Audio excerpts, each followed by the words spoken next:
Ooh. Hey folks, it's Poppinand Plant-Based here, and today we're going to talk about gluten-free flours. Yep, we're going to take it there.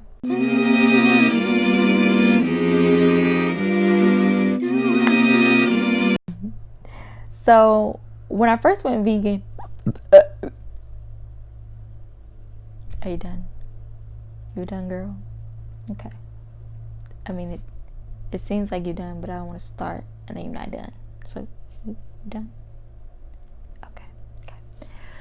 So when I first went vegan, I was not gluten-free. I also was not soy-free. I was just a typical vegan. At times, I leaned mostly toward alkaline because I was going vegan for my health. And alkaline at the time seemed like the best fit for me.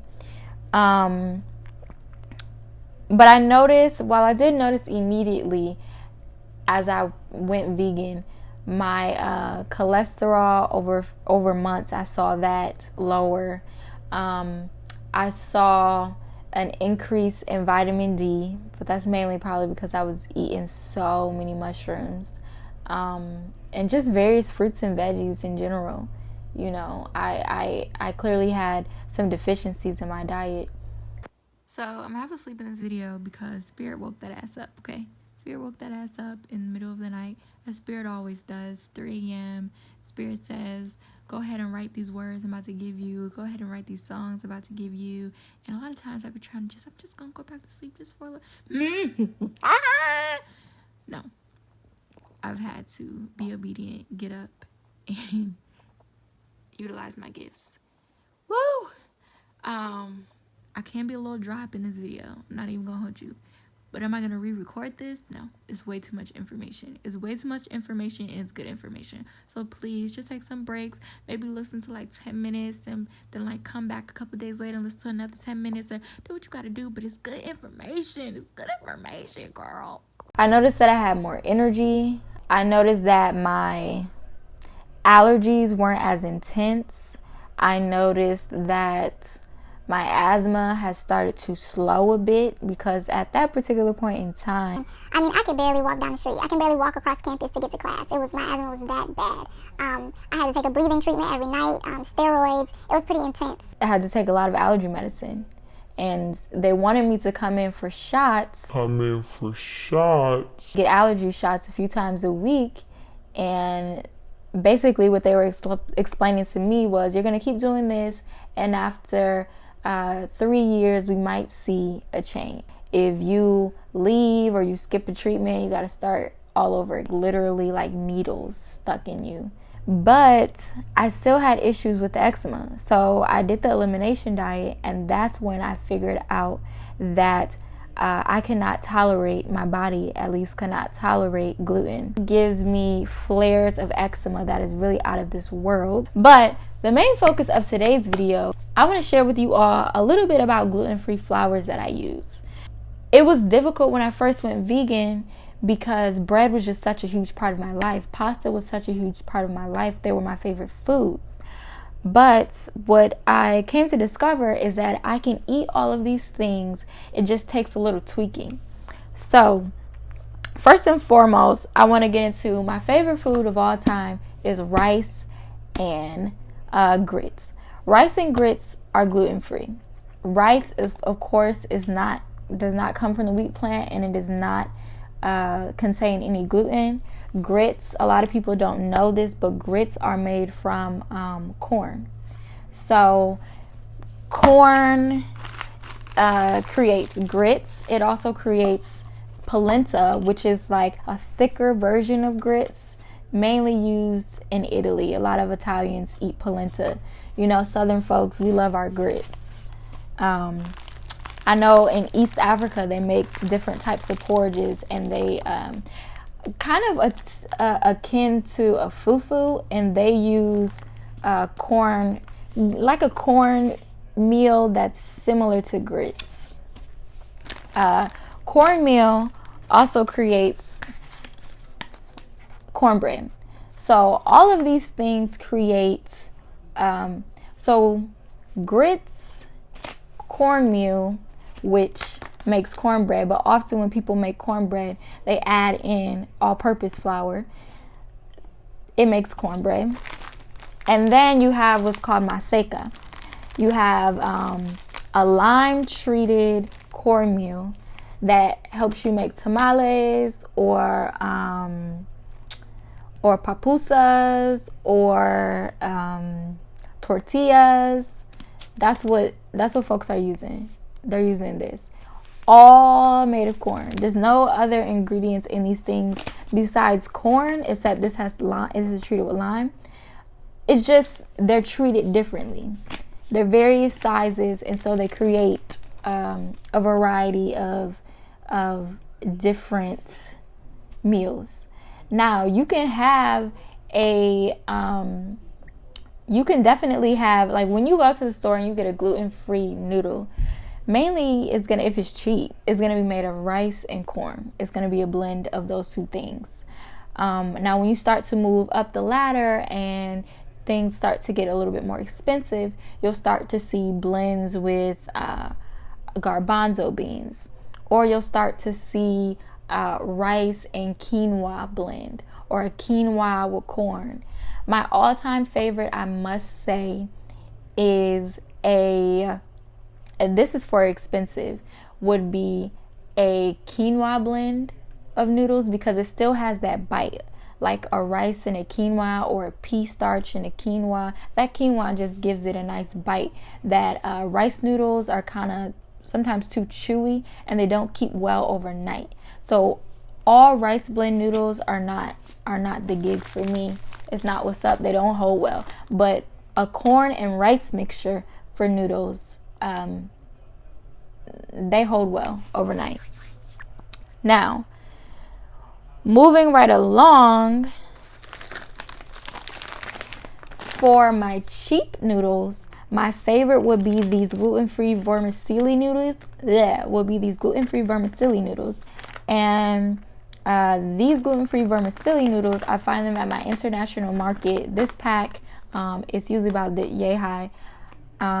It lasts us about 2 weeks, 3, sometimes even 4, depending on if we don't have a lot of pasta. And this is $1.99. And this is made of potato starch, mung bean flour, and water. So the potato starch is kind of like if you've ever had glass noodles. Glass noodles are made, the most common glass noodles, like a japchae, are made out of sweet potato. So it's the same instance. They're just breaking down the sweet potato into that starch and making a glass noodle, like a clear noodle that still has like a orangish hue. It's the same concept with potato starch. And then they mix mung bean flour, which gives it a little bit more of a flexibility and a little bit more of a bite, closer to a wheat noodle. That's why they add that, I'm assuming, that mung bean. Because mung bean is very similar to like a garbanzo bean. Now, my all-time favorite gluten-free flour is going to be chickpea flour. Chickpea flour, garbanzo bean flour, whatever have you. I love this flour because you can create so many things out of this flour, and you don't need anything extra. Like, you don't need any binders when you're working with garbanzo bean flour. This is why when I make gluten-free cornbread, I make mine with the cornmeal, and then I use garbanzo bean flour, because this is my alternative to an all-purpose flour, because this provides like a nice softness, but it still keeps its shape, and it's a nice firm. If you wanted to, my baby, you can make a cake out of chickpea flour. Chickpea flour, your seasonings, which is like your sugar and stuff, and just some baking powder, and it would rise, it would be moist, it would be fluffy. Garbanzo bean flour can be used for so many things. Now, the tricky part is when you're making a dough and you need for it to be flexible.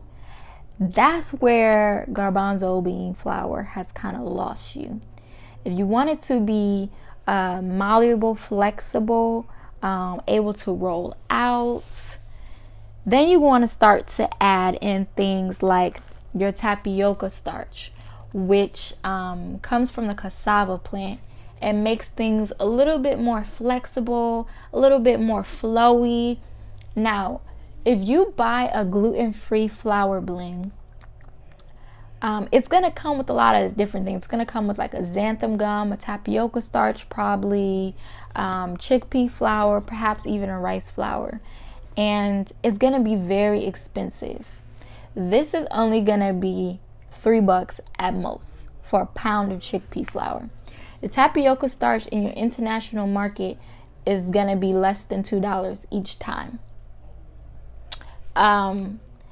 I like to mix and blend my own flours. I know what this does. This, you can use this to create, say if you want to make a cheese sauce, this is going to make it nice and flowy and runny and creamy. It's going to give you an effect like a melted cheese. Now, if you want to add more to it, then it's going to start giving you an effect like, sort of like a gel. It's going to get gelatinous. But if you use just the right amount mixed in with this, bam, it's going to provide you some flexibility and that softness you want in noodles when you make noodles from scratch. Now, if you are, and then also, these make your omelets, you know, your gluten-free omelets, your gluten-free eggs.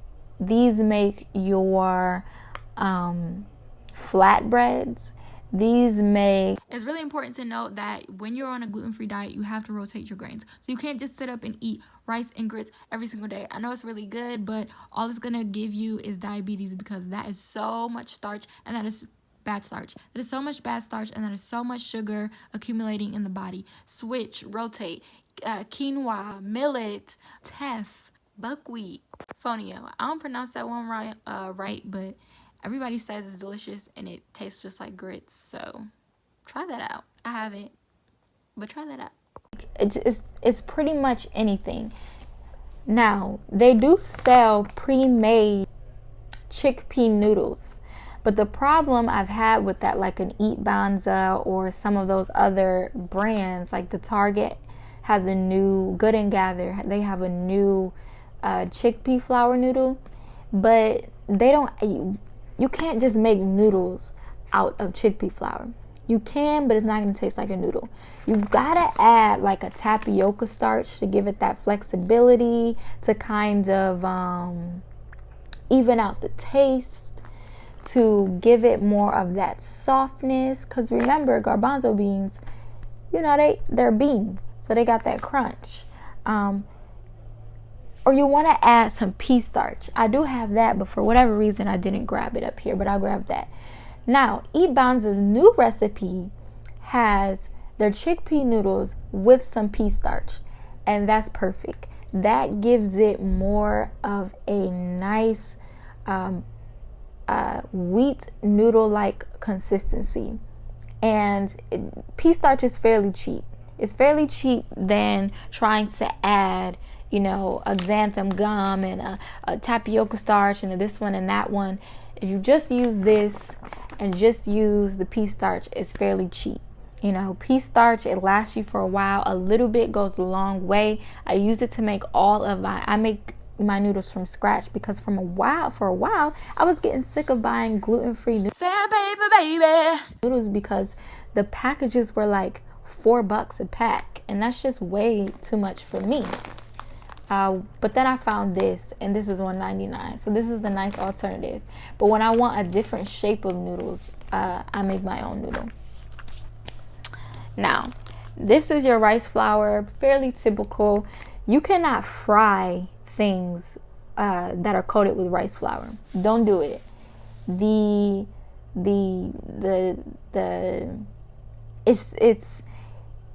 It's going to be a disaster. It's going to be a disaster. It's going to be a disaster. Because rice, when you think about it, raw rice, imagine if you dropped raw rice, and it's hard, right, into hot oil. It would be a disaster. It would smoke uncontrollably, and it would just be too difficult to work with. Now imagine if you take cooked rice and, you know, you heat it that's going to get you more of a mushy like consistency, like a sticky consistency. And so as it begins to heat, at first it's hard, so there's lots of smoke that comes up. But then as you keep it in the oil, it gets very sticky and it's hard to work with. It's almost impossible not to splatter the grease. So you don't want to fry anything with rice flour if you can help it. You can use this to make your own noodles. I would suggest you add in like a tapioca starch to get rid of some of that rice-like consistency, to make it more pasta-like. You can use this to bake, but be careful with baking because the texture can kind of be off. I don't have any problem baking with chickpea flour. The texture is almost always spot on, but rice flour is very temperamental. Now, buckwheat flour. A lot of people think that buckwheat flour is just wheat that is gluten-free, but buckwheat is it's a completely different beast, okay? It's not wheat at all. It's actually a berry of a different variety. So it's gluten-free and it's also wheat-free. So if you're allergic to wheat, you can also have buckwheat. Buckwheat is very fine, similar to teff flour, which if you've ever had injera, that's what teff flour is made out of.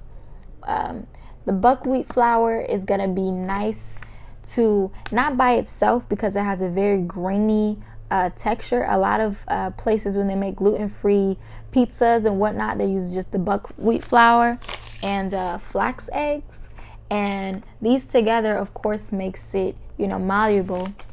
That's one thing about buckwheat flour. One thing about all flours aside from a chickpea flour and perhaps a tapioca starch, you're going to need some type of binder if you're baking with it or cooking with it. Buckwheat flour is not only grainy, it is expensive. So I like to combine this with other things. Like I like to combine this with this and a little bit of my tapioca.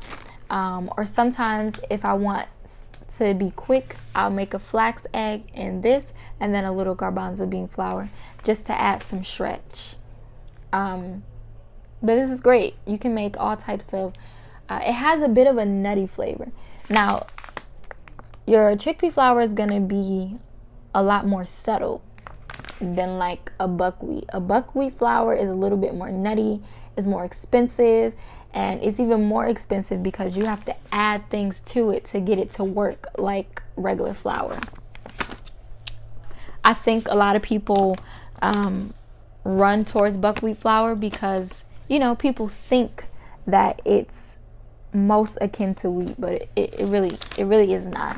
Your garbanzo bean flour is going to be the flour that's most similar to wheat, aside from its ability to stretch. If you want it to stretch out, roll out, that sort of thing, you will in that case need a flax egg. So that leads me down to my last bit of info here, flaxseed meal. Now, flax seeds are going to be great and they create a really gelatinous substance. So if you combine this with water, you just read the instructions on the back, you're going to be able to bind any of these flours. It's going to be a very powerful binder for any flour you choose to use.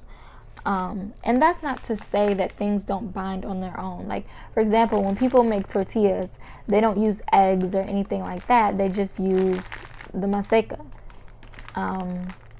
You could also make cornbread without eggs or anything like that. It wouldn't be too good because it would be so crumbly, but it would hold its shape. This is gonna make things jelly. But you could also make an egg out of this. If you're making a meringue, you can cook chickpeas, and in the water that you use to cook the chickpeas, you can use it to make a meringue. It'll and make that like white substance, and that just proves to you even more that this is the flour that you can't beat. It is inexpensive. It is super easy to work with. You can fry things just as if you were using a regular flour. And the greatest thing about garbanzo bean flour is you do not have to make a flax egg. Sometimes I see people making a flax egg coat and then using this to fry. You don't need that. Garbanzo beans have a serious ability to bind things on their own. All you gotta do is buy this for $2.50 or $3 and keep it pushing. You can make pancakes out of this. You can make waffles. You can make so many things out of chickpea flour. When you start to make anything that's hard and you want it to rise, then that's when you start to have to add things like flax, tapioca starch, maybe some baking soda. But other than that, it is pretty much good to go, like an all-purpose flour. So I hope you like this video.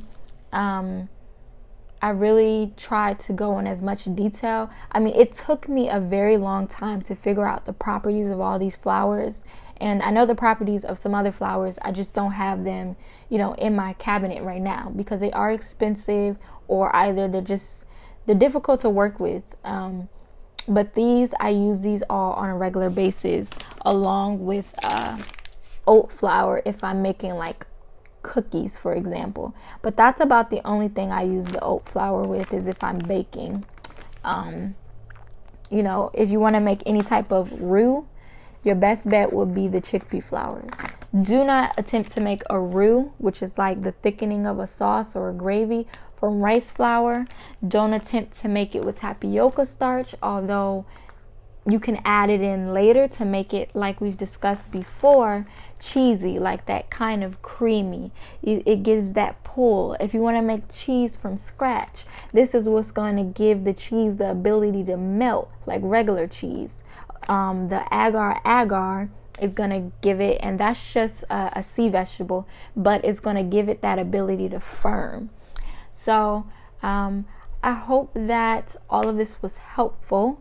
I'm just going to run through quickly. It doesn't matter what you want to make, garbanzo bean flour will get you there. If you would like to make tortillas or cornbread or grits or polenta, you're going to use corn. If you like to make things run or stretch or fold, you're going to use your tapioca starch. If you want to bake and you want a nice mellow flavor that is filling, you want to use your oat flour. If you're running low on any other flours, you want to add your rice flour as an additive. A little goes a long way. If you want to stick things together, and say, for example, you're not using a chickpea flour, then you want to add your flax meal. This is going to be your egg. It's very cheap. Please do not buy the neat eggs when you can simply buy a flaxseed meal, and it'll get you there every single time. If you want to make something like a pizza, or something where you're stretching something and you don't mind a bit of a nutty flavor, then you want to use the buckwheat flour. Buckwheat flour is very expensive, but if you want to mellow out the flavor of a garbanzo bean flour, or you just want a different taste, hey, you can combine your buckwheat flour with any of your other gluten-free flours, and it'll make for a party in your mouth. If you use buckwheat flour alone, it does have a nutty taste and it is very grainy. So I hope you liked my very detailed explanation of gluten-free flours.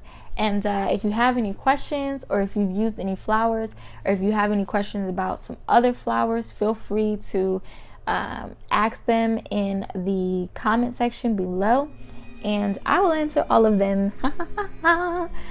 Like, comment, subscribe, turn on your post notifications for when I post, so that you can be the first to see it and you won't miss any information, you won't miss any dinner ideas, you won't waste any money.